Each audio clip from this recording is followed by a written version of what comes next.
ರೈತರ ವಿಶ್ವಾಸ ಉಳಿಸಿಕೊಳ್ಳುವ ರೀತಿಯಲ್ಲಿ ಉತ್ತಮ ಗುಣಮಟ್ಟದ ಗೊಬ್ಬರ ಬೀಜ ಮಾರಾಟ ಮಾಡಬೇಕು ಎಂದು ಕೃಷಿ ಇಲಾಖೆ ಸಹಾಯಕ ನಿರ್ದೇಶಕ ಡಾಕ್ಟರ್ ಎಸ್.ಟಿ. ರಮೇಶ್ ಹೇಳಿದರು. ಚಳ್ಳಕೆರೆ ನಗರದ ಗೊಬ್ಬರ ಬಿತ್ತನೆ ಬೀಜ ಮತ್ತು ಔಷಧಿ ಮಾರಾಟದ ಅಂಗಡಿಗಳಿಗೆ ಭೇಟಿ ನೀಡಿ ಮಾತನಾಡಿದ ಅವರು, ತಾಲೂಕಿನಲ್ಲಿ ಇಲಾಖೆಯಿಂದ 115 ಅಂಗಡಿಗಳು ಪರವಾನಗಿ ಪಡೆಯಲಾಗಿದೆ.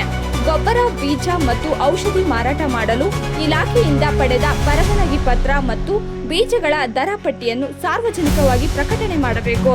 ರೈತರು ಖರೀದಿಸುವ ಗೊಬ್ಬರ ಬೀಜ ಮತ್ತು ಔಷಧಿಗಳಿಗೆ ಅಧಿಕೃತ ಜಿಎಸ್ಟಿ ಇರುವ ಬಿಲ್ ನೀಡಬೇಕು. ಖರೀದಿ ರಶೀದಿಯಲ್ಲಿ ರೈತರ ಸಹಿ ಪಡೆದುಕೊಳ್ಳಬೇಕು. ಸರ್ಕಾರ ನಿಗದಿಪಡಿಸಿದ ಎಂಆರ್ಪಿ ಬೆಲೆಯಲ್ಲಿ ಮಾರಾಟ ಮಾಡಬೇಕು. ಗೊಬ್ಬರ ಬಿತ್ತನೆ ಬೀಜ ಮತ್ತು ಔಷಧಿ ದರ ಮತ್ತು ಅಂಗಡಿಯಲ್ಲಿ ದಾಸ್ತಾನು ಮಾಡಿಕೊಂಡ ಗೊಬ್ಬರ ಬೀಜದ ಪ್ರಮಾಣವನ್ನು ಪ್ರಕಟಣೆ ಫಲಕದಲ್ಲಿ ಪ್ರತಿದಿನ ಬರೆಯಬೇಕು. ನಮ್ಮ ತಾಲೂಕಿಗೆ ಬೇಕಾಗಿರುವಷ್ಟು ಯೂರಿಯಾ ಸರಬರಾಜು ಮಾಡಲಾಗಿದೆ. ರೈತರು ಆತಂಕ ಪಡುವ ಅಗತ್ಯ ಇಲ್ಲ. ಕೃಷಿ ಪೈರುಗಳಿಗೆ ರಾಸಾಯನಿಕ ಡಿಎಪಿ ಬಳಕೆ ಬದಲು ಜ್ಞಾನ ಬಳಸಲು ರೈತರು ಆಸಕ್ತಿ ಬೆಳೆಸಿಕೊಳ್ಳಬೇಕು ಎಂದು ತಿಳಿಸಿದರು.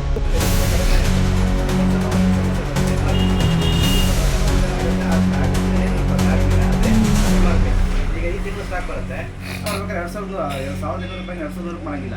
ಆ ಬ್ಯಾಗ್ ನಲ್ಲಿ ಏನು MRP ಇರುತ್ತೆ ಅದನ್ನೇ ಕೊಡಬೇಕು. ಯಾವಾಗ ಮಾರಾಟ ಮಾಡಲಿ ಆ ಬ್ಯಾಗ್ ನಲ್ಲಿ ಇರೋದೇ MRP ಅವನಿಗೆ.